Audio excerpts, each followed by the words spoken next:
Olá pessoal, bem-vindos ao ICJcast, o podcast do Instituto Catarinense de Juventude. O Instituto ele existe há 13 anos, atuando com formação, assessoria e pesquisa em juventude em Santa Catarina. E esse projeto, Juventude em Missão no Cuidado com a Casa Comum, a gente quer mobilizar e provocar a juventude no debate ambiental. Então, esse projeto tem 6 ações: pesquisa sobre juventude e mudanças climáticas, curso virtual, jogo de cartas e também este podcast com 7 episódios refletindo aí diversos recortes dessa temática sobre meio ambiente. E hoje a gente quer aprofundar então o debate sobre um desses recortes. E o episódio de hoje vai falar sobre ecologia integral e juventude. Ecologia integral, né, que a visão que considera o ser humano, a natureza e a sociedade como partes interligadas de um todo. E esse conceito foi cunhado, né, pelo Papa Francisco na Laudato Si. Temos aqui os documentos também que a gente vai falar sobre. E para esse tema temos aqui nossos 2 convidados, a Rochelle Koralewski, mestra em Ciências Humanas, especialista em Juventudes no Mundo Contemporâneo, licenciada em Ciências Sociais e Letras em Inglês e colabora na articulação da Rede Caminhos de Esperança, na articulação Igreja Rumo à COP30 e na organização Gralha Azul. Bem-vinda, Rô! Bom dia, ou boa tarde, boa noite, né? Não sei em que momento vocês vão nos escutar, mas que prazer estar aqui para fazer esse debate tão importante, né?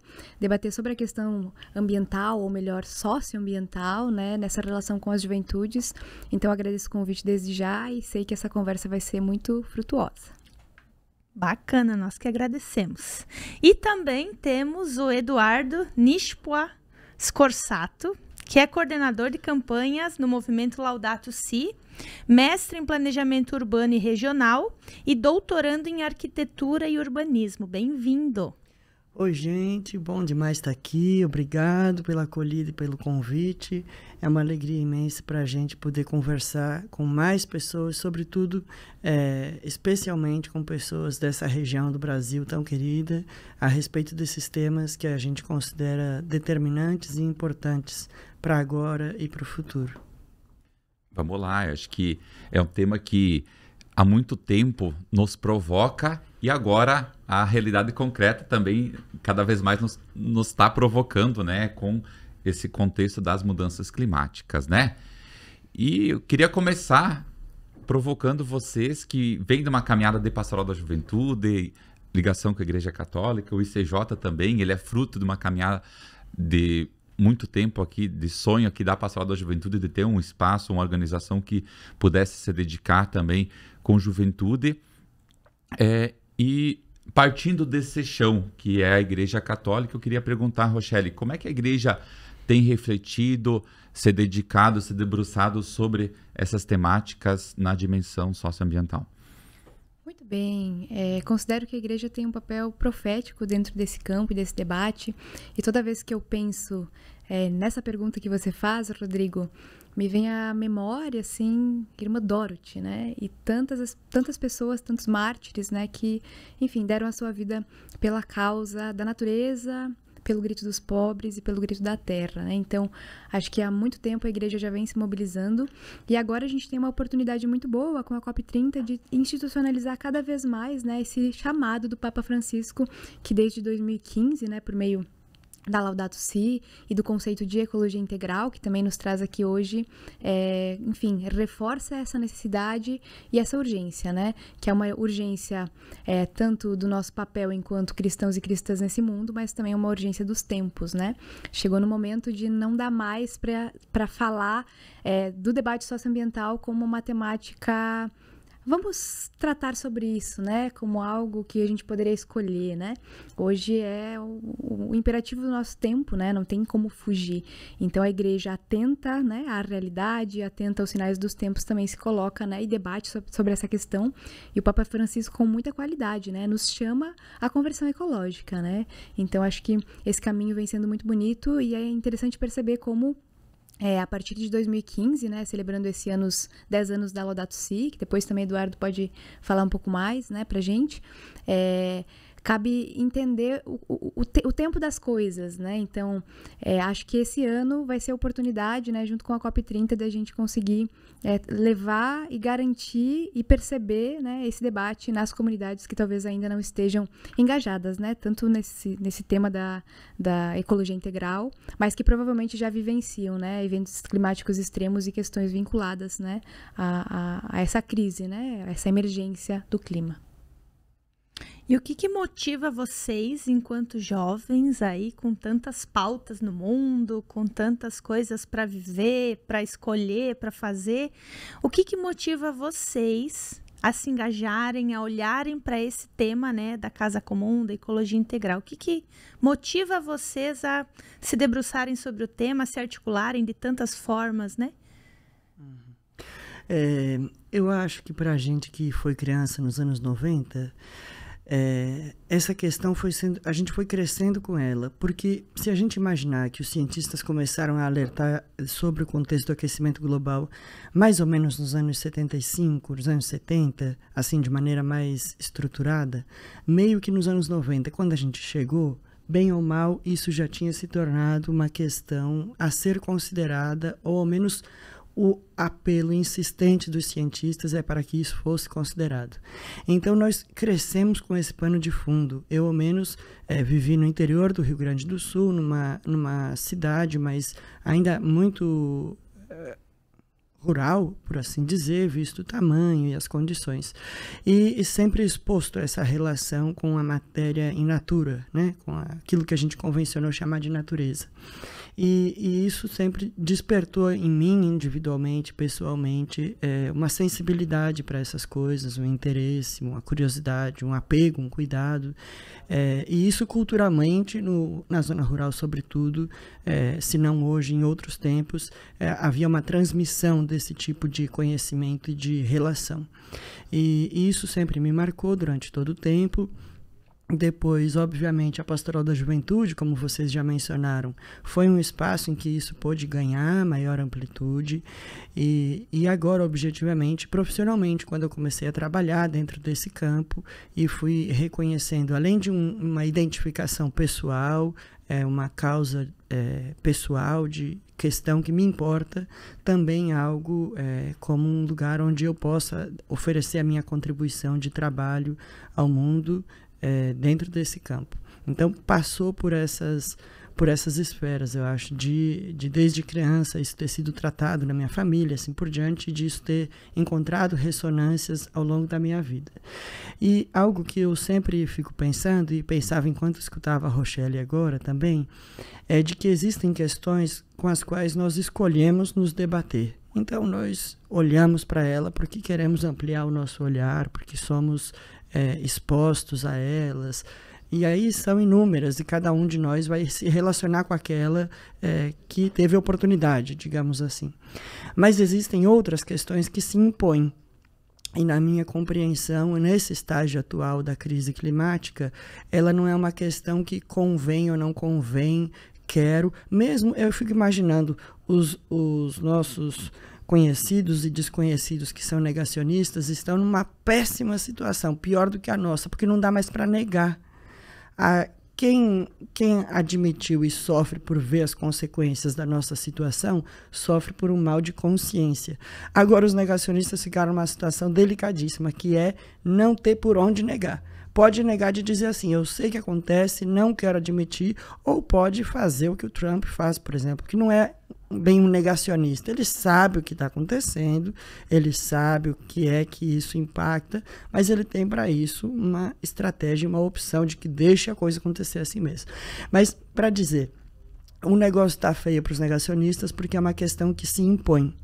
E como uma questão que se impõe, quem tem, e felizmente muita gente no mundo tem uma sensibilidade ainda para o mundo, não tem condições de seguir se relacionando com tudo que existe, sem se dar conta de que a gente está num contexto completamente adverso para nós mesmos, como seres humanos em primeiro lugar. Então é uma questão que se impõe. Para mim tem isso, é uma opção, é algo com o que eu cresci, tendo uma sensibilização, mas que se encontra num momento de imposição. Mesmo quem tiver mais resistências para tratar e para entrar nessa discussão, que é muito complexa, abrangente, causa aflição, a gente sabe.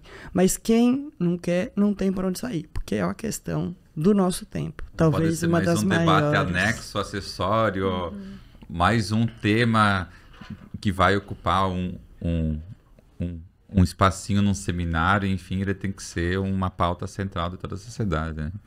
No Encontro Nacional da Pastoral da Juventude, agora recentemente, no Maranhão, em São Luís, me chamaram para fazer uma fala sobre grupo de jovens e crise climática. E eu insistia justamente numa perspectiva disso que você aponta. A crise climática, diferente de outros temas com os quais nós nos relacionamos por um tempo, digamos assim, tratamos dele por um momento, ela é algo que precisa alterar a configuração da maneira como nós nos organizamos.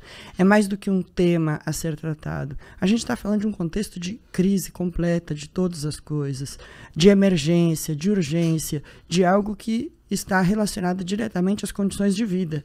Então isso não é só um tema que a gente vai tratar. Não pode ser só um tema de uma aula da educação formal dentro do currículo das escolas. Não pode ser só um tema de uma roda de conversa de um material. Não pode ser só um momento de celebração na vida das comunidades, porque é uma questão que atravessa tudo, se impõe, como eu dizia, e pega todo mundo de jeito. Então, eu acho que é isso. É um tempo que pede também da gente outras respostas organizativas, de perspectivas, de modos de fazer, de envolver, de quem escutar, de com quem se relacionar. Acho que isso tudo que a gente vai tratar no podcast, que está associado a essa maneira como eu estou compreendendo, mas que é também fruto da compreensão de ecologia integral, e que a gente vai poder esmiuçar melhor, eu acho que tem a ver com essa amplitude do momento que a gente está vivendo. Isso que o Eduardo traz é bem interessante, porque eu sou professora de formação, né? Então, eu entendo a crise socioambiental também, né? E não só eu, como as muitas e os muitos que vieram antes e já escreveram sobre o tema, como um problema de conhecimento também, né? Porque acho que a ecologia integral, enquanto conceito, né? Ela nos chama a essa conexão, né? De você entender essa interligação entre todos os elementos, né? Que estão no planeta, dessa nossa fraternidade entre nós enquanto seres humanos, mas também nessa relação com os outros seres, né? Que são humanos e extra-humanos também, né? E Eduardo falava sobre como crescemos, né? Nos anos 90 e tudo mais. E aí, se a gente for fazer memória, né? Da época da escola, né? E essa escola tradicional, disciplinar, a crise climática, né? Ou melhor, na época o termo utilizado era muito mais aquecimento global, chegava muito como um problema do futuro, né? Então, no futuro, né, teremos vários problemas, né? E vamos precisar agir em relação a eles. Mas naquela época parecia um futuro muito distante, né? E aí, com essa compressão do espaço-tempo que também vem acontecendo a partir da modernidade, né? Que também é responsável por fragmentar o conhecimento, fragmentar as relações, né? E encaixotar as coisas, né? Como se elas não tivessem uma relação. Inclusive, um modo que é muito bom para o sistema e para o modo de produção que a gente tem hoje, que é o causador da crise socioambiental, faz com que a nossa cabeça fique também, né, dividida, né? Então, a gente passa anos na escola entendendo o conhecimento como coisas fechadas, né? Sem ter uma interligação entre as coisas, né? A gente estuda matemática sem perceber que a matemática tem a ver com sociologia, né? Porque ali a gente faz o debate econômico das coisas. Então, é um problema de conhecimento também, né? E tem a ver com as nossas mentalidades, né? De como a gente vê e enxerga o mundo, né? Então, hoje esse problema que lá na minha infância, por exemplo, era distante, tá aqui na nossa frente, né? E aí, o que a gente faz em relação a ele, né? E aí, o Rodrigo comentava, né, sobre o nosso papel e a nossa formação, né? Enquanto igreja, povo de Deus, né, pelos processos formativos que a gente passou, que são processos integrais, né, de formação e de educação na fé, a gente aprendeu a olhar para o mundo e a agir em relação a ele, né? Então, é nosso compromisso, né? É um imperativo ético, né? De a gente olhar para a crise climática e perceber que a gente precisa criar e construir caminhos, né? E vale frisar aqui também que, às vezes, a gente paralisa, né, em relação ao tema, né? Porque os caminhos não estão dados, não estão construídos, né? E é exatamente o que esse podcast traz, né, para o jogo, né? Como construir esses caminhos. E não tem outra forma se não for coletivamente, né? Então, é ir percebendo como esses detalhes, eles são importantes e como a gente precisa atuar em várias frentes, né? Porque é isso, começar a mapear quais são esses problemas para conseguir agir em relação a eles, né? Que a realidade, ela bate na nossa porta e as notícias são cada vez piores, né? Mesmo quem estuda diz que, né, a situação está sempre pior do que se previa. E aí, isso nos assusta e pode nos paralisar, porque parece que não tem saída, né? Mas eu queria trazer presente a Laudato Si, porque a igreja já há mais tempo, né, debate essa questão ambiental, mas em 2015, então, Papa Francisco publicou esse documento, a Laudato Si, sobre o cuidado da casa comum. Qual que foi a novidade desse documento? Qual que foi o impacto dele no debate ambiental na igreja e na sociedade? Tem uma história muito interessante que recentemente eu estava lá em São Paulo num encontro com jovens e um deles estava voltando do Encontro Nacional de Fé e Política que teve, salvo melhor juízo, em Minas Gerais no começo do ano passado. E ele disse assim, foi maravilhoso, etc. E aí o Leonardo Boff fez uma fala sobre a questão atual do planeta. E só que eu acho que é muito delicado, porque toda vez que eu escuto ele falar sobre o planeta, e eu gosto muito dele, mas toda vez que eu escuto ele falar sobre o planeta, eu fico pensando, poxa, então não tem mais nada pra gente fazer. Eu acho que o Leonardo Boff não fala sempre assim, acho que ele tem também uma perspectiva de futuro e de esperança, mas eu fiquei pensando em duas coisas. A primeira é, como a gente tem dificuldade de falar de algo que apresenta um fim. Uma possibilidade de fim. É um dilema para todos nós o tempo todo. E aí parece assim, é melhor não falar do que supor o fim. Então vamos deixar esse negócio assim, vamos daqui até ali, falar a casa comum, mas não vamos falar o fim da frase. Vamos deixar. Então, primeiro essa relação.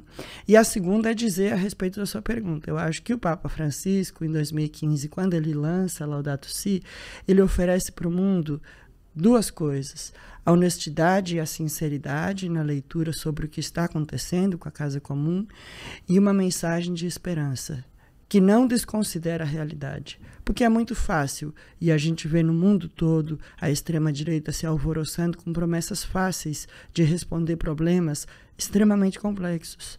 O que o Papa oferece é uma proposta muito complexa de resposta para uma esperança possível de uma questão que é complexa.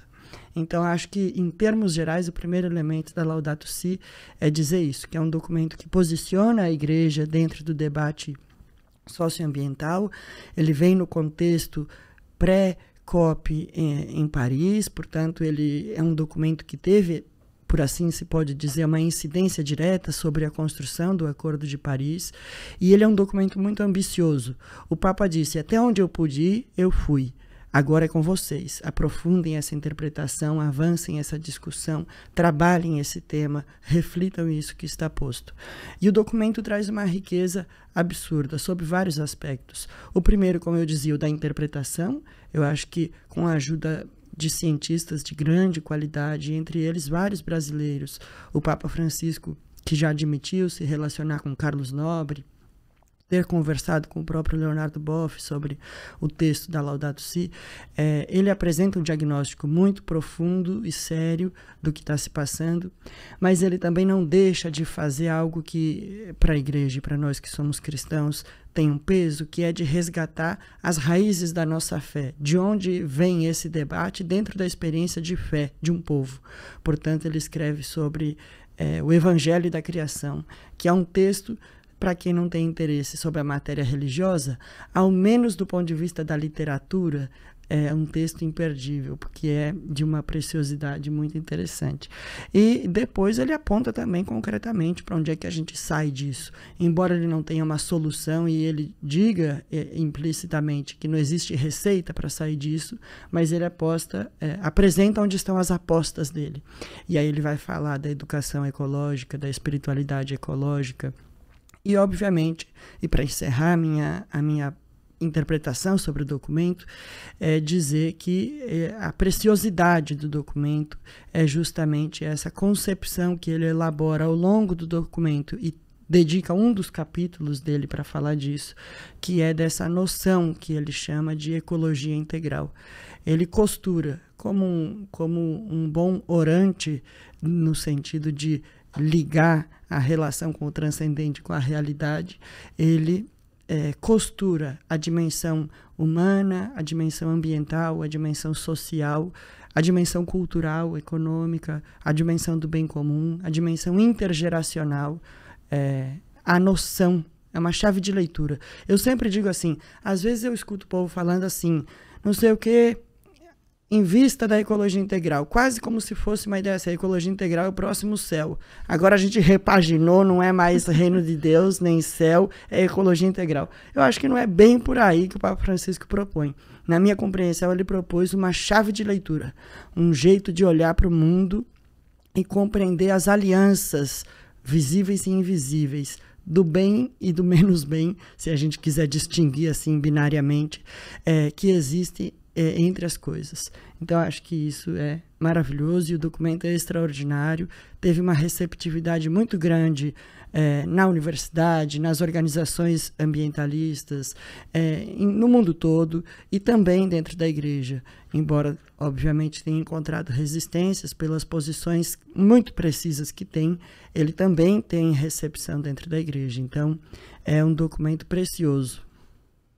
Muito bem, já que agora entendemos o que é a ecologia integral e que às vezes é uma das perguntas que as pessoas mais fazem, né? O Eduardo coloca essa compreensão, né, de uma chave de leitura, assim. Mas do que é feita, né, a ecologia integral? Então, o Papa Francisco vai falar que ela é feita de gestos simples gestos cotidianos pelos quais quebramos a lógica da violência, da exploração e do egoísmo, né? Então, no fim das contas, é isso, né? A gente buscar esses elementos que já são parte da nossa fé, daquilo que nos faz olhar para o mundo e perceber que estamos aqui para gerar vida e vida em abundância, não só para nós, enquanto humanidade, mas para todos os seres que estão nesse planeta, né? E aí, quando a gente coloca essas 3 palavras, né, eu acho que aqui a gente também consegue ampliar um pouco e perceber, né? Porque quando a gente se pergunta, gestos cotidianos para quebrar a lógica de violência, exploração e egoísmo, né? A gente precisa perguntar de onde vêm essas lógicas, né? Então, olhar também para as raízes dessa crise, né? De forma integrada e perceber quais são os elementos que nos trazem até aqui, né? Quando a gente fala na questão intergeracional, né? É muito interessante perceber o quanto o Papa Francisco também tem essa preocupação, né, de olhar e perceber que mundo que a gente quer deixar, né, para as gerações futuras. Mas acho que é importante aqui também olhar o mundo que foi construído pelas gerações passadas, né? Porque muitas vezes, quando a gente faz o debate sobre a crise socioambiental, essa é a pergunta que vem, né? Eduardo, que mundo tu quer deixar para os que vão vir depois de ti, né? E parece que é fácil olhar para frente, né? Ok, o que a gente quer construir, né? E aí um chamado à ação. Mas eu acho que mais do que olhar para frente, né? E inclusive esse é um elemento que nos ajuda a olhar para frente, é perceber que mundo que os adultos deixaram para os jovens, né? Porque as juventudes de hoje, elas vêm percebendo, né, que o mundo que elas estão vivendo não foi construído para elas, né? Se a gente for para sociologia, por exemplo, é o próprio Durkheim que diz pra gente que o mundo que a gente vive não foi construído, né, pelos indivíduos que estão aqui, mas pelos que vieram antes, né? Por meio de todas as instituições que a gente tem dentro da sociedade. Então, os jovens de hoje olham, né, para os adultos e, inclusive, clamam e dizem, né, o mundo que vocês construíram para nós... É esse mundo que a gente agora tem que lidar com todas essas consequências, né?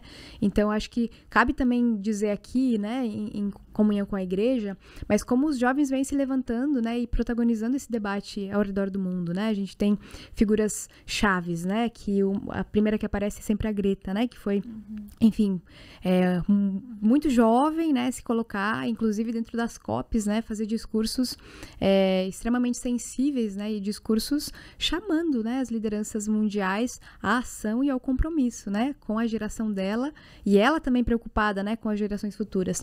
Mas aqui no Brasil mesmo, a gente tem vários coletivos organizados, né, que partem das periferias, lideranças indígenas, né? Trago aqui a Chay Suruí, que é uma liderança indígena que participou da COP16, né? E na COP16, enfim, teve toda uma situação de, enfim, violência, né, de calamento, né, dela no espaço, mas ela também vem, e na COP26, inclusive, ela, em Glasgow, né, ela fez um discurso muito interessante e levando, né, um pouco dessa perspectiva também dessa ecologia integral, né, que a gente chama enquanto pessoas que pisam o chão da igreja, mas que para as populações indígenas, enfim, é algo que elas já vivenciam há muito tempo antes, né, e o quanto a gente também aprende nessas outras relações, né, de olhar para essas juventudes que hoje se levantam, né, e que falam do seu lugar na defesa dos seus territórios, para, enfim, perceber que a esperança está nascendo ali também, né, e acho que outros elementos que a gente traz, né, percebendo como é feita essa ecologia integral, é entender que toda ação, quando a gente fala do debate socioambiental, ela precisa partir de uma localidade, né? Então aqui a gente fala daquela chave que precisa sempre estar em relação, né? Que é a chave local e a global, assim, né? Como que eu olho, por exemplo, para o Brasil em 2025, né? Entendendo que a COP30 vai acontecer logo mais em Belém. Como é que eu percebo e entendo a importância disso no lugar em que eu tô, né?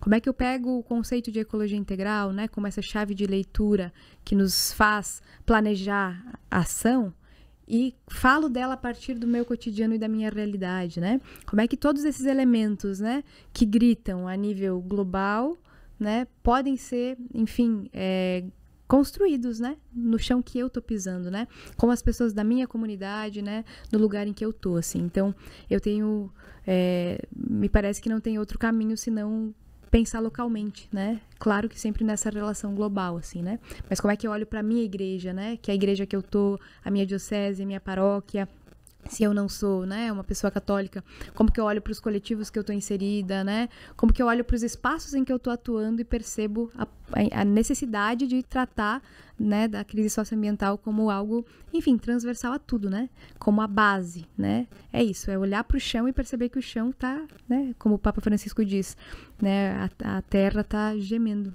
em dores de parto, né?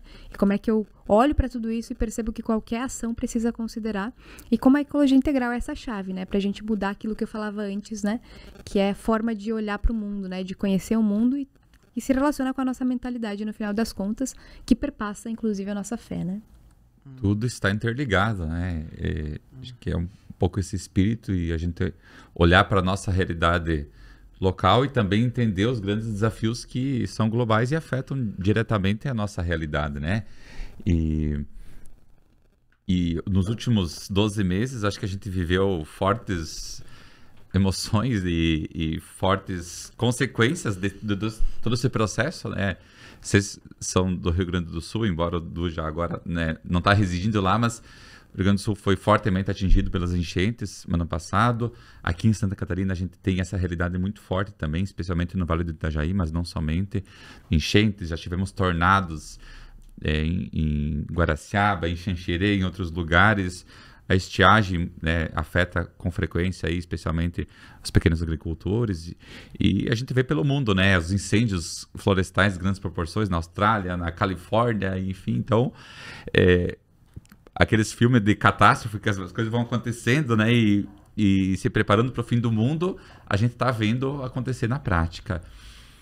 E como é que a gente, em meio a tudo isso, mantém viva a esperança?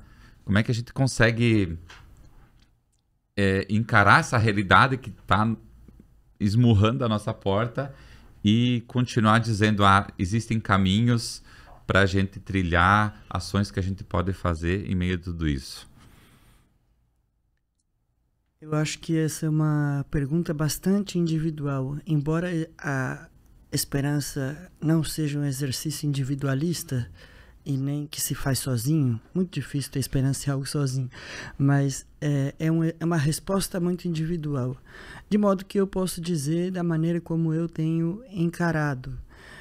Primeiro, como a gente estava falando, nós somos, eu e Rochelle, mas vou falar por mim, somos pessoas que fazem uma experiência de fé. E, para mim, a esperança tem uma relação muito direta com a minha experiência de fé, portanto. Então, eu consigo ter esperança porque, a gente entendeu pela vida e pelo contexto de formação que fez que o cristianismo nasceu de um certo tipo de superação da morte. Que é o que os cristãos acreditam, e nós acreditamos que é a ressurreição. Então, para mim, é uma condição básica do cristão é poder olhar para a morte e dizer, bem, você, né? Nós já superamos isso. Obviamente que isso se trata de uma experiência espiritual da ordem da relação com o transcendente, e que nós não superamos do ponto de vista da morte, no sentido físico, porque vamos morrer, mas a nossa fé dá outra resposta para isso. Então, do ponto de vista pessoal, íntimo, essa mística, essa espiritualidade da ressurreição me ajuda a sempre pensar que isso que se impõe como fim não é um fim determinante, porque nós temos condições, humanamente falando, da invenção. Nós temos condições de superar aquilo que em dado momento parece insuperável. Embora o nosso contexto e todos os dados apresentem que a gente está entrando num beco muito estreito e quase sem saída, eu acho que a Maria Rita Kell, salvo o melhor juízo, ela fala uma coisa assim, que ela precisa imaginar que um dia nós vamos dar conta de superar essa fase do mundo do capital, do domínio do capital. Porque se ela não conseguir imaginar isso, fica muito difícil de conseguir imaginar que a gente vai ter condições de superar todas as outras coisas. E da mesma maneira como quem vivia abaixo da monarquia, onde o rei era o Deus absoluto e era impossível imaginar que isso seria superado e que isso seria algo que ficou quase que totalmente no passado, eu preservo a esperança de que algum dia alguém no mundo possa dizer assim, eles superaram isso, foi assim, passou. Então, isso é uma coisa bastante vaga e é a resposta que eu tenho conseguido elaborar para a minha esperança, de olhar para isso tudo e dizer, primeiro, uma resposta de fé, não é determinantemente o fim, mas isso não me descompromete, nem me faz virar um certo tipo de cristão que tem por aí dizendo, por que vocês se preocupam com árvore, porque vai ver o apocalipse e acaba tudo igual.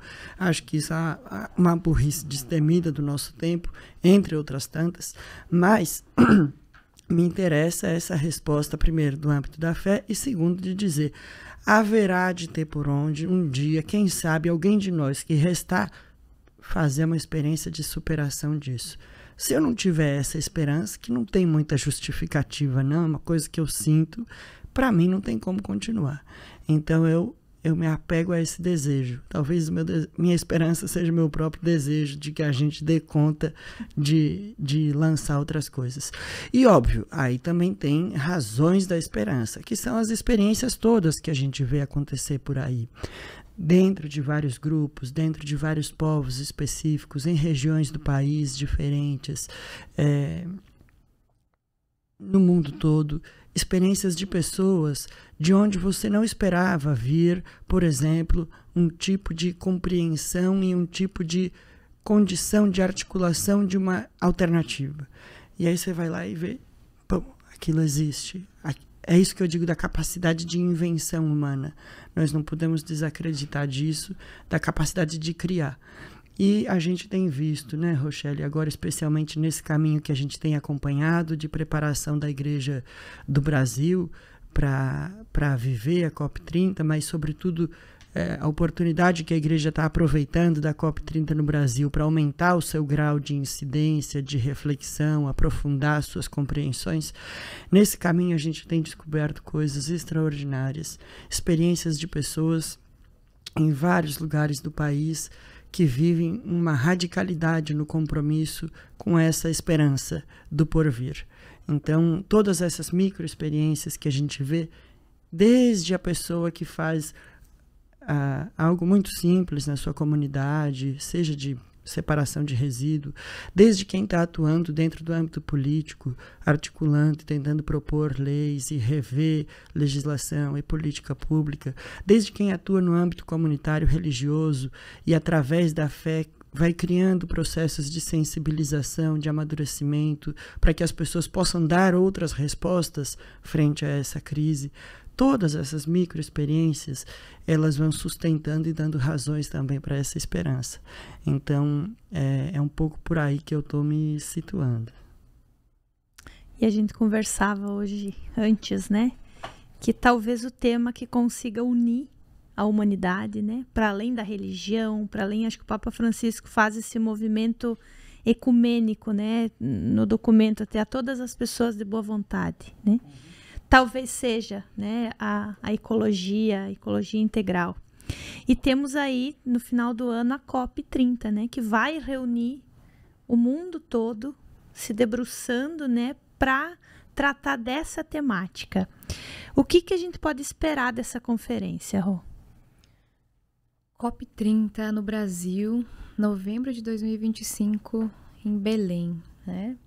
Então, a gente primeiro espera um evento histórico, né, que vai acontecer no nosso país, em Belém, Casa do Pão, local onde Jesus também nasceu, né? Então, acho que tem vários elementos que carregam essa mística que o Eduardo, inclusive, falava, né, que, enfim, movimentam a nossa esperança, né? A COP30, ela, enfim, vem para o Brasil nesse processo que a gente vem percebendo, né, de avanço, né, desses eventos climáticos extremos. Então, em um curto período de tempo, a gente vê muitos desastres socioambientais acontecendo, né, e assolando, sobretudo, os pobres, né, porque a gente, quando fala da crise, percebe que a crise não atinge as pessoas da mesma forma, né, então há corpos, né, que sofrem muito mais dentro desse processo, e aí que a gente poderia, inclusive, abrir toda uma discussão, né, a perceber como a estrutura da sociedade, né, a partir do colonialismo, né, do patriarcado e de todos esses sistemas que, enfim, a gente estuda e percebe, né, como eles também se articulam, né, para tornar a crise socioambiental ainda mais cruel, né, e, enfim, machucar mais uns corpos do que outros, né. Como às vezes até ganhar dinheiro com isso, né? Com certeza, né, se apossar disso para lucrar. Então, a COP30, ela vem para o Brasil nesse cenário, né, de, enfim, emergência climática, né? E aí eu trago aqui para falar da COP muito a primeira carta, né, do embaixador André Corrêa do Lago, que vai ser o presidente da COP30, né? E ele diz que a COP vai ser um mutirão global pelo clima, assim, né? Então, a primeira carta que ele coloca, né, diz muito sobre essa necessidade, né, de unir essas partes nesse compromisso de, enfim, definir acordos que de fato sejam coerentes, né, com as necessidades que a gente tem, né, e que esses acordos de fato sejam cumpridos. A gente sabe que, ao falar do debate, né, vinculado às COPs, há um ceticismo crescente, né? As pessoas olham para esse espaço e percebem que né, aconteceram, a 30ª edição. O que de fato mudou, né, até aqui nessas 29 que aconteceram. E acho que tem duas esferas, né, e 2 pontos que a gente pode olhar para esse processo, né. Então, entender que a COP ela é o maior fórum global de debate climático, ela ainda tem a capacidade de unir, né, esses chefes de Estado, diplomatas, né, ambientalistas, pessoas que, enfim, estudam e se dedicam, né, a pensar a temática para tomar decisões, né, e construir possibilidades, né, construir consensos e acordos. Ela é um espaço, enfim, que se não tiver ela, onde a gente debateria isso, né? Mas, ao mesmo tempo, ela também tem todas as suas fragilidades e contradições, né? E aqui a gente já pode entrar, né, na Laudate Deum, outro documento do Papa Francisco, né?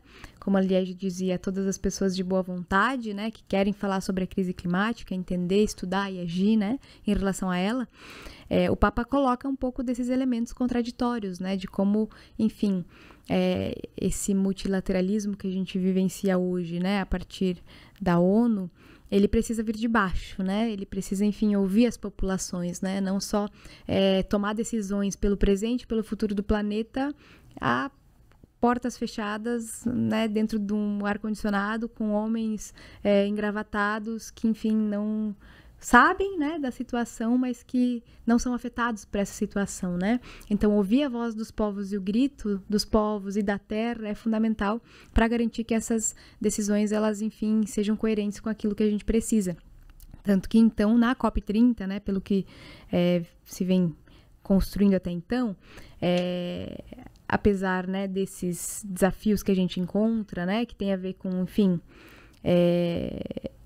as partes não assumirem os acordos, né, nessa lentidão, né, da ação concreta, né, em relação àquilo que a gente precisa se comparado àquilo que os cientistas dizem, né, que a gente já devia ter feito e ainda não fez, né, mesmo tendo acordos que, enfim, já tinham acordado que a situação deveria ser outra hoje, né, mas ela não foi.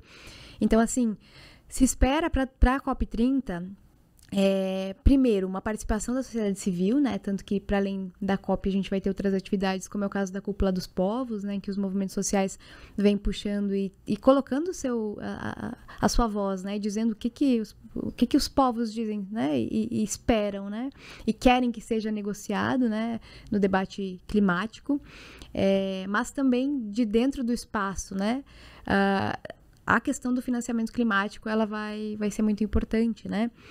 Sobretudo porque em Baku se tinha uma meta, né, que era de 1,3 trilhões anuais, né, para que, enfim, os países ditos desenvolvidos ajudassem a custear esse processo nos países, né, entre aspas, subdesenvolvidos. E não se chegou até lá, né? Se chegou a 300 bilhões apenas, né? Então a gente está com um déficit de 1 trilhão, né? No caminho, assim. Não tem o compromisso efetivo. Se investe ainda muito mais em armamento, em outras áreas, do que na nossa sobrevivência. Exatamente, assim, então esse vai ser o principal debate, assim, e tem uma pressão muito forte, né, dos países, enfim, do sul global, de dizer, né, que existe uma dívida ecológica, né, porque se a gente for analisar historicamente esse processo, né, a partir, né, dos dados que se tem das medições que utilizam sobretudo a Revolução Industrial, né, ou as revoluções industriais que foram acontecendo, né, esses países se desenvolveram porque exploraram a natureza, né, como uma matéria-prima para conseguir, enfim, fazer os seus processos de industrialização, né. Então, assim, e agora, né, com esses outros países que, inclusive, vivem já essa dívida econômica, né, que é histórica também, que se converte nessa dívida ecológica, o que a gente faz? Quando vai chegar a hora de vocês, né, pagarem, contribuírem, e sobretudo agora, porque já não é mais simplesmente nos dar dinheiro para a gente criar processos e diminuir a pobreza nos nossos territórios, né, que até então era isso que a gente tentava, né, sobretudo nesse debate multilateral. Mas agora tem a ver com o futuro de vocês também, né? Hoje é a consequência de algo que vocês produziram, né? Então, acho que esse também é um aspecto muito importante quando a gente fala na COP, né? Poder dizer, né, que quem é que de fato construiu esses processos, né, para a gente chegar até aqui nessa geração e estar vivenciando essa emergência climática, né, que há quem diga que já é uma ebulição, né, porque já aqueceu, né, agora está fervendo, né? E eles que se beneficiaram, sobretudo, causaram, tem que pagar conta acima de tudo, né? É um compromisso de todos, mas tem alguns que têm mais responsabilidade. E eu olho para a COP e não é negativismo, não é pessimismo, embora eu seja um bom pessimista, mas eu olho para a COP pensando assim, show de incoerências e contradições tremendas. Desde o Brasil que recebe, veja bem, o Brasil recebendo a primeira COP na Amazônia, querendo perfurar petróleo na foz da Amazônia, num governo supostamente progressista. Ou seja, é um roteiro para completa tragédia grega em série. Maravilhoso para quem gosta de tragédia grega.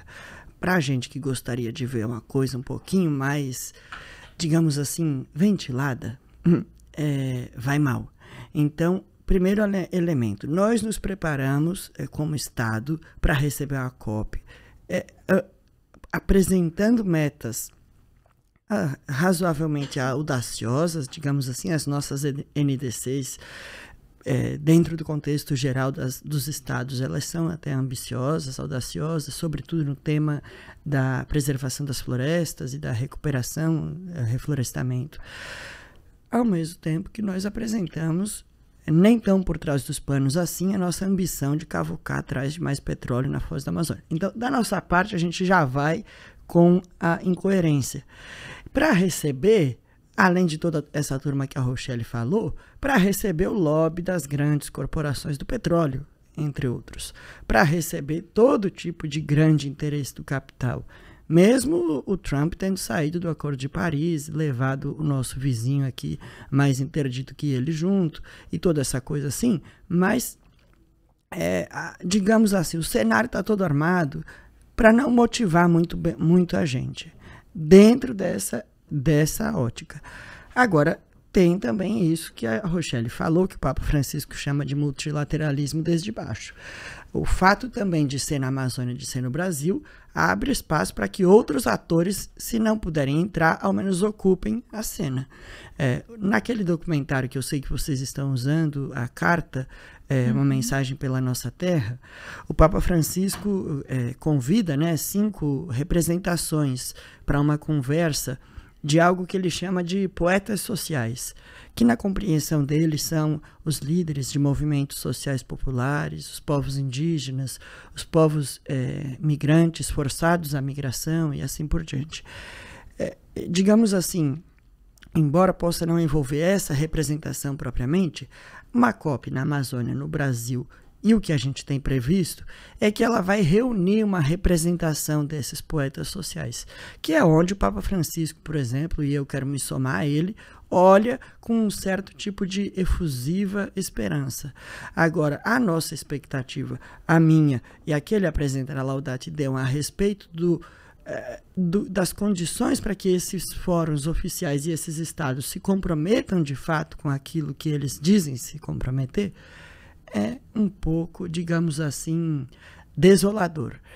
Por isso que a gente tem olhado, eu acho que é sempre importante dizer isso. A COP no Brasil, para nós, ela é uma oportunidade. É uma oportunidade de aproveitar de um tema que vai passar no jornal que meu avô, por exemplo, assiste toda noite, e se ele chegar na comunidade e alguém levar ele a refletir muito mais do que o jornal deu conta, e se ele escutar o rádio e alguém estiver falando sobre isso, e se eu, que sou neto dele, tiver recebido através das redes sociais informações que aprofundem a minha consciência e conversar com ele sobre isso, é o que a gente deseja. Ampliar a formação de consciência a respeito da questão. Porque na prática, obviamente, nem todos nós vamos à COP, a maior parte dos que vão ficar zanzando na grande feira, que porque não podemos de fato acessar, e entre as coisas que poderemos fazer, teremos a oportunidade de nos encontrar com outros poetas sociais que queiram compor conosco, com os quais a gente também queira compor. Então eu olho para a COP com essa coisa assim, querendo uma desconfiança. Sabe assim, quem acredita desacreditando, desacredita acreditando. Eu acho que dentro desse universo amplo e complexo tem coisas imprescindíveis, importantes, interessantes, onde a gente vai realmente poder fazer uma experiência muito positiva. Noutras, talvez a gente renove nossos votos de decepção com a falência desses órgãos internacionais que fazem acordos maravilhosos para serem maravilhosamente descumpridos. Então, acho que tem um pouco dessa ambiguidade. Eu queria só dizer desse ponto que eu acho que me interessa também demarcar. E eu queria dizer uma outra coisa que eu acho que é interessante a gente levar em conta, porque a gente foi falando aqui de documentos do Papa Francisco e ele conquistou, talvez construiu ao longo da Laudato Si, essa noção que o Rodrigo falava antes, de que tudo está interligado.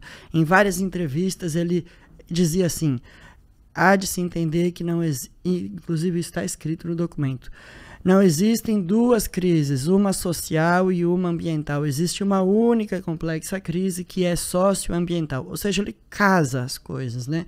Depois ele vai dizer em outras entrevistas, o grito da terra é o grito dos pobres. Ou seja, o problema, a dimensão do planeta está intimamente interligada à dimensão do apelo dos pobres desse mundo que precisam e esperam pela nossa ação de justiça. Mas eu queria só dizer que talvez seja interessante a gente aproveitar dessa mesma ideia que ele traz para dizer que tudo está interligado e olhar a Laudato Si dentro de um contexto mais amplo. Eu acho que ela precisa ser lida junto com a Laudate Deum, mas a Laudato Si precisa ser lida ao menos junto com a Fratelli Tutti, que é um outro documento do Papa a respeito da dimensão da amizade social, como ficou a tradução para o português. Eu acho que precisa ser lida junto com a Querida Amazônia, que é o documento que finaliza o sínodo feito para a Amazônia, e precisa ser lido em chave de leitura da compreensão que o Papa tem a respeito da economia, algo que ficou depois sacramentado como economia de Francisco e que no Brasil se tornou economia de Francisco e Clara. Eu acho que esses documentos, ao menos esses 5,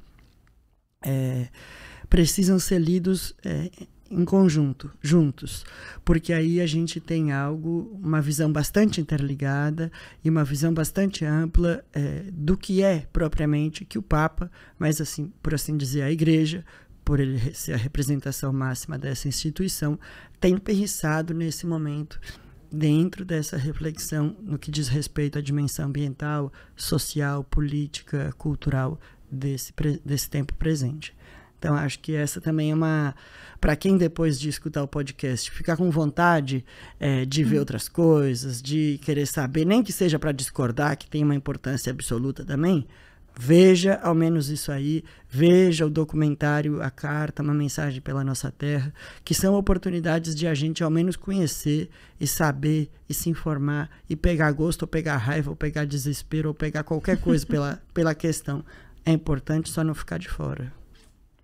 Ressalvadas, né, as limitações que a COP30 traz, as limitações que os países, né, que os governos trazem em assumir esses acordos e de fato cumprir, né, para que a crise climática ela tenha pelo menos uma amenização, né? Mas qual a sugestão de vocês ou como vocês imaginam que os jovens, né, possam se envolver nesse debate socioambiental? Vocês acham que a COP pode ser esse momento, né, de se envolver mais? O Eduardo fala aqui de procurar pesquisar talvez essas chaves de leitura ou documentário, que é bem bacana mesmo. Vocês acham que a COP30 é uma oportunidade para inserir os jovens que ainda não estão inseridos nessa temática, que nem é uma escolha que é urgente, né, necessária? Com certeza, Liege. E trago aqui uma história, né? Claro que a gente está falando da COP30, que é um evento internacional da ONU, né? Não é puxado pela Igreja, mas dentro do processo formativo, eu venho, né, da época da Jornada Mundial da Juventude, assim. Então, um evento internacional que aconteceu no Brasil e que mobilizou todo mundo a falar sobre juventude, né? E aí, com isso, uma ação, né, preferencial pelos jovens foi tomada na diocese, e eis que passei a integrar um grupo de jovens, né, e construir esse caminho, assim. Então eu olho para a COP30 muito nesse movimento, né, do que aconteceu comigo em relação a esse processo, né, de se entender enquanto jovem no mundo, né. Então perceber esse evento, né, e entender isso que o Eduardo falava, que vai estar por todas as mídias, ou seja, vai ser muito difícil alguém não saber que a COP30 vai estar acontecendo no Brasil, né, porque a tendência é que o debate sobre isso aumente agora também. Então, acho que a Igreja tem um papel muito importante, bem como outras organizações, né, bem como os movimentos sociais, enfim, universidades, escolas, para tratar sobre o tema, né? E se não tratar necessariamente do debate teórico multilateral que envolve a COP, né, que às vezes também entra dentro de um debate técnico, né, do que está sendo discutido lá dentro, mas, sobretudo, pautar a questão socioambiental no próprio território, né? Então, acho que, como eu falava antes, toda ação vinculada à questão socioambiental, ela precisa considerar os aspectos globais, mas ela precisa começar localmente, né? Então, como que a gente constrói dentro da escola, por exemplo, um processo, né, de compreensão acerca daquilo que nos assola em relação ao nosso município, né, a nossa, enfim, ao nosso estado, aonde os nossos pés de fato pisam, né? E outro elemento interessante, né, para a gente citar aqui, é perceber algumas questões, né? quando a gente fala sobre a questão juvenil dentro do debate socioambiental, é meio que aquilo que a gente já falou até agora, né, nesse tempo de podcast, mas de ressaltar aqui que quando um território, né, quando a natureza de um espaço, ela é ameaçada, ela é explorada, ela é afetada, né, quando a natureza não tem os seus direitos garantidos, o mesmo vai acontecer com a juventude. Então, num espaço, né, num território que é explorado pelo capitalismo, as juventudes vão ter os seus direitos afetados, né, ou elas vão, enfim, passar por esse processo também, ou não vão ter acesso ao Estatuto da Juventude, né? E eu falo isso confirmando a partir da pesquisa que eu fiz, né, na minha dissertação, de entender um pouco desse debate das juventudes atingidas por barragens, né, de perceber o quanto, né, tanto ao falar dos eventos climáticos extremos, mas também nesses processos, né, de, enfim, apropriação da natureza, né, de desconsiderar os direitos que elas têm, isso também afeta os jovens, né? Então, eu acho que mapear e entender o lugar em que se pisa é muito importante, né? E aqui também outro dado que cabe ressaltar, né? Em 2022 a gente teve uma pesquisa, né, sobre juventudes e meio ambiente, que foi chamada de JUMA, né? E ela nos mostrou que dos participantes da pesquisa, 36% não sabiam qual era o seu bioma, né? Então, os jovens não sabiam, né, qual bioma pertenciam. Então, mostra, né, evidencia a importância de se debater, aproveitando a oportunidade da COP, né, de levar, enfim, a gente a olhar para fora da janela, né? A gente se enclausurou, né, em 4 paredes, agora só importa concreto, vidro e elementos não naturais, né? Elementos, enfim, construídos pela modernidade também, né? E a gente não olha mais para a janela para ver que árvore que é essa, né? Que passarinho é esse que pousou aqui, né? Então, assim, desenvolver essa sensibilidade é fundamental e começa por esse movimento, né? De olhar para fora, né? E acho que a COP, ela é a oportunidade para isso, sim. É bacana que aqui nesses vários episódios do podcast tem vindo muito essa pauta da reconexão com a natureza e a juventude, acho que é um público, né, muito aberto para esse movimento, mas ao mesmo tempo muito inundado pelas questões que hoje a gente vive na sociedade, seja da tecnologia, das redes sociais, seja do trabalho exaustivo, do pouco tempo para tempo livre, mas que seja um exercício individual de a gente buscar fazer esse movimento, de estar mais próximo, mas também coletivo, de como a gente se organiza enquanto sociedade, como a juventude pode se organizar em grupos, em coletivos, em movimentos, em espaços de estudo na escola, para discutir e fazer ações concretas nas suas realidades, porque acho que a gente consegue manter viva a esperança também de forma coletiva e dando passos para isso, às vezes ousando construir caminhos que talvez hoje o mundo adulto não consiga visualizar, né? Eu acho que tem uma coisa, talvez 2 coisas para dizer sobre isso. A primeira, que eu tenho a sensação de que a gente perdeu muitas coisas, né?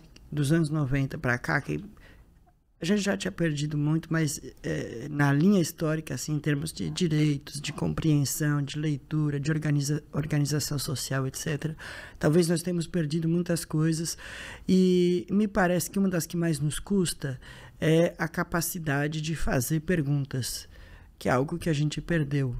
E nós nos tornamos quase especialistas em repetir as mesmas respostas que nós damos para as perguntas que fizeram quem nos sucedeu fez. Nós continuamos reproduzindo as respostas como se as perguntas fossem as mesmas e não nos fazemos as questões do nosso tempo. Então, eu tenho insistido sobre isso em todo lugar que eu vou, que eu acho que a melhor coisa que a gente pode fazer nesse momento, como experiência coletiva, é ir perseguir as perguntas do nosso tempo. Perseguir as coisas que nos tirem dessa situação que a gente está e que ninguém mais aguenta mais, essa coisa pantanosa, que a gente olha para um lado e pensa que é por aqui, já não é mais. Tudo bem que a gente fique numa situação confusa, porque a aceleração do tempo, porque as redes sociais, porque todo esse impulso, tudo isso nos acelera. Agora, me interessa sempre provocar para que a gente recupere a capacidade de gestar perguntas. E faça perguntas a torto e mocho, como se diz no Rio Grande do Sul. Faça perguntas descabidas, apropriadas, inapropriadas, inconvenientes, interessantes, até ignorantes. O importante é fazer pergunta para pegar o jeito, para recuperar a maneira de elaborar questões. Eu acho que a gente vai precisar muito de pergunta para poder se reencontrar na procura da resposta. Então, essa é a primeira coisa mais subjetiva, mais genérica, mas que eu estou muito instigado por isso e falo nisso sempre que posso. Eu acho que, inclusive, nesse tema, é fazer pergunta. A gurizada que está aí, no mundo todo, que eu digo, na internet, nas escolas, grupos, experiências culturais, eu acredito e preservo a convicção, inclusive pelo que eu tenho lido de pesquisas feitas nesse campo, de que a juventude, por exemplo, no Brasil, embora menos do que outras regiões do mundo, tem uma sensibilidade e está acompanhando a discussão a respeito da crise climática. Agora, talvez nos falte, ou poderia ser oportuno, a gente cruzar um pouquinho melhor isso aqui. Nas artes tem muita gente produzindo coisa bacana. Em São Paulo tem sempre uma efervescência cultural, por exemplo, que é onde eu circulo mais, e as pessoas estão pensando nisso, estão pensando nessas questões, estão produzindo perguntas, elaborações sobre isso. Talvez a gente ainda precise fazer perguntas que nos direcionem para uma confluência. E talvez o papel do ICJ e o papel da igreja e o papel das instituições seja criar espaços onde as perguntas possam se alojar e as perguntas aglutinem, portanto, os interessados sobre elas. Eu acho que isso é uma coisa determinante. E disso, de boas perguntas, vêm as experiências que a gente tem visto de gente que se pergunta. Por exemplo, agora no Rio Grande do Sul, eu estava fora do Rio Grande do Sul nas enchentes do ano passado, voltei em outubro, e a enchente foi em maio, então um tempo razoável depois, e obviamente como ainda seguem lá as marcas de tudo o que aconteceu, não tão vis e agressivas como no dia, na semana, no mês depois, mas tem marcas materiais além das subjetivas e emocionais que não se desfazem. E a coisa que mais me impressionou quando eu cheguei, entre ver o cenário, é ver que as pessoas todas tinham perguntas. Porque a experiência da catástrofe, do trauma, abre espaço para as pessoas se desacomodarem. Embora possa não ter implicado numa transformação concreta ainda, eu sinto que os desastres naturais, eles impõem a questão de uma maneira muito violenta e agressiva.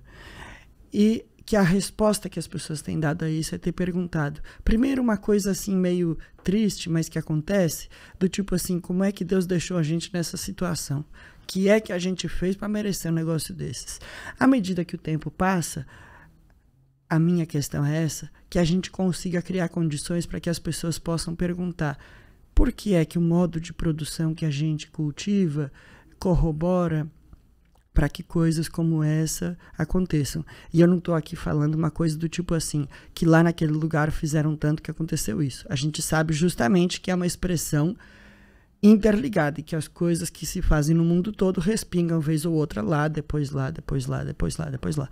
Mas para dizer assim, eu acho que o contexto, o dilema, a dificuldade, a dor, o sofrimento, a gravidade do que a gente vive, cria um ambiente favorável para a gente fazer perguntas que nos organizem em experiências que possam dar outras respostas e quiçá Deus responda às questões do nosso tempo. Porque me parece que a gente já está sem voz, como eu agora, de responder perguntas que os outros fizeram e que eles responderam. Eu gostaria de encerrar com essa a ideia, com essa indicação de que a gente busque incansavelmente as perguntas do nosso tempo, que são outras. Buscar as perguntas do nosso tempo. E que outra mensagem vocês deixam para a juventude hoje?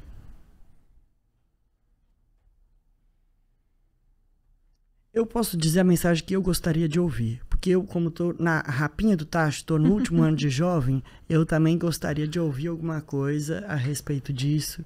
E se eu pudesse ouvir algo nesse sentido, eu gostaria que me inflexionassem para a direção daquilo que é o meu desejo mais profundo. Quando eu estou dizendo isso, não é uma coisa individualista, no sentido de olha para dentro de si, se emburaque dentro de você mesmo, fique aí atrás do seu rabo. Não é nessa direção. Mas eu acho que nós, e também não é uma coisa sentimentalista, mas eu acho que nós que estamos confrontados com a juventude nesse momento da história, precisamos de condições para poder olhar para as coisas que pegam o nosso desejo. Onde é que está a nossa vontade? Eu acho que tem muito desejo reprimido dentro da gente por várias coisas. E eu acho que se eu pudesse dizer algo nessa direção, eu queria impulsionar, empurrar, dar ânimo, encorajar, a ir na direção do próprio desejo. Porque eu acho que aí tem resolução, tem lugar para muita bagunça, mas tem lugar também para a gente viver coisas muito interessantes. E toda vez que eu converso com a gurizada, eu fico extremamente entusiasmado, porque existe dentro de cada um de nós essa força inventiva, essa capacidade de criar. E eu acho que isso precisa de lugar no mundo. A gente precisa recompor o lugar da criação, da invenção, da inatividade, o lugar sem função, o lugar sem obrigação. E eu acho que a juventude é extraordinária para compor esse lugar. E eu gostaria de, como jovem, dizer isso para a gurizada, que é ir a fundo à procura do seu desejo e realizar o seu desejo, porque eu acredito que lá a gente tem muitas coisas extraordinárias para descobrir juntos e tomar vida, tomar ar, ventilar. A gente está precisando de um ventinho novo, de uma brisa boa, calma, que nos entusiasme, que nos envolva, e eu acho que isso tem a ver com a gente realizar o próprio desejo, que está para além do consumo, que, para encerrar com o Papa Francisco, vai extremamente na direção do que ele chamou de sobriedade feliz. E essa é a minha tarefa final. Eu acho que todo mundo tem o dever e tem o convite imperdível de procurar o que é que esse senhor, tão valioso ao mundo nesse momento, nos ofereceu quando ele falou sobriedade feliz, como um caminho, uma resposta desse nosso tempo. Quiçá que os desejos conjuntos nossos confluam para uma sobriedade feliz. Eu acho que tem por onde. Depois de mapear nosso desejo, acho que o caminho é encontrar outras pessoas que também são desejantes, né? Desse mesmo, ou melhor, pessoas que desejam a construção de outras possibilidades, né? Porque eu acho que quando a gente olha para as juventudes, a gente percebe, sobretudo isso que o Eduardo falava, que é a criatividade, mas também esse desejo de futuro, assim, né? De olhar para frente, assim, né? Que não se dá sozinho, né? A gente vive num mundo que cada vez mais olha para os jovens e individualiza a gente, né? Seja, enfim, pela rede social, seja, enfim, nas próprias relações cotidianas, né? Então, acho que eu diria, né, a seguinte forma, assim, enquanto jovem no mundo, encontre outras pessoas jovens, né? Encontre outras pessoas jovens para partilhar experiências, para perceber que aquilo que você vive, aquilo que você percebe, aquilo que você está sentindo não é uma experiência única, né? É uma experiência coletiva, né? Então, hoje a gente fala muito de ansiedade climática, né? E de vários outros termos que, inclusive, assolam a juventude, né? Eu acho que na partilha coletiva a gente vai se encontrando e vai achando caminhos, né? Inclusive caminhos para o nosso desejo, né? E, inclusive, caminhos que façam a gente, enfim, perceber qual é o nosso desejo e nos levem a sonhar. Acho que a capacidade de imaginar outro mundo possível passa pelo sonho, né? Um sonho que é individual a partir do meu projeto de vida, mas também é o sonho da sociedade que eu quero, né? Do mundo que eu quero construir, do lugar em que eu quero estar e de como esse lugar, né, precisa estar para eu viver bem, né? Porque acho que todo mundo, quando pensa no projeto de vida que quer estar bem, assim. Então, acho que são esses elementos que, enfim, não são fáceis, né? Não são caminhos tranquilos, porque se desacomodar de muita coisa, né? Enfim, andar por um mar, né, de tribulações, enfim, passar por espaços que não são fáceis, sobretudo no cotidiano juvenil hoje. A gente vive, enfim, um mundo que olha para a juventude, sobretudo para explorar sua mão de obra, né? Então, jovens que precisam trabalhar muito, ganhar pouco, estudar muito para talvez conseguir um espaço, né? E uma possibilidade melhor de vida, assim, né? Então, assim, jovens que não têm mais tempo, jovens que estão sofrendo com burnout, jovens que estão, enfim, vivendo como a gente falava no início, né? Um cansaço extremo que já se apossou, né? Enraizou no nosso corpo, assim.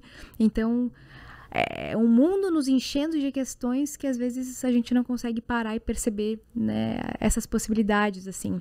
Então, acho que o encontro do outro é fundamental, assim, né? Encontrar o grupo, encontrar outras pessoas, estar junto, né? Caminhar coletivamente ilumina o caminho, né? Então, se a gente não tem as respostas ainda, né?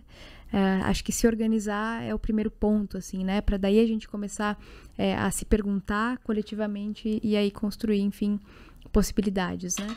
E eu acho que tem muita coisa boa, né? Como o Eduardo falava, e acho que, sobretudo, a arte, né? Ela tem um potencial fantástico e acho que a gente precisa tirar a arte desse lugar acima, né? Que ela foi colocada, como se a arte não fosse nossa e como se ela não pudesse partir do nosso corpo, né? Então, descobrir as possibilidades que a gente tem, né? Se você gosta de escrever, se você gosta de pintar, se você gosta de cantar, e escrever sobre o lugar em que se vive, né? O que é a natureza no lugar em que eu tô, né? Enfim, a cidade que eu habito, o lugar em que eu piso me diz, né? E como é que eu posso passar isso para o mundo, né? Para que outras pessoas também se encontrem nesse caminho, se sensibilizem para a gente, enfim, não só pela oralidade, não só a partir de documentos, de livros, né? Mas que a gente, enfim, consiga se tocar de outras formas, né? Porque eu acho que isso vai nos dar outras possibilidades e ali a gente vai reencontrando também a esperança. Amém, que assim seja. E vocês já atuam de forma concreta em diversos espaços e organizações. E gostaria que vocês partilhassem um pouquinho agora os contatos, como é que o pessoal pode acompanhar o trabalho de vocês, nas organizações que vocês acompanham e se somar, de que forma podem se somar também nesses debates. Muito bem, então eu no momento, né, estou na articulação Igreja Rumo à COP30, que é um processo, enfim, que vem pela CNBB, né? Então, vocês podem nos acompanhar pelo perfil oficial da CNBB, da Conferência Nacional dos Bispos. E nesse ano a gente está com um projeto bonito que se chama um processo pré-COP, né? Então, a gente vai caminhar pelo Brasil todo, né? Fazendo eventos em todas as macro-regiões do país para debater, né? E a gente quer formar as pessoas para que elas sejam multiplicadoras, né, da ecologia integral. Então, garantir aquilo que a gente falava antes, né? Que essa oportunidade nos garanta processos que, enfim, sejam maiores do que 2025, né? Que vão além da COP30, né? Mas que a gente consiga olhar para a igreja daqui 5 anos e perceber que a gente plantou sementes agora e, né, conseguiu colher vários frutos, que os documentos do Papa, de fato, né, estejam nas comunidades, estejam guiando esse caminho, né, de novas perguntas que o Eduardo também provocava a gente a pensar.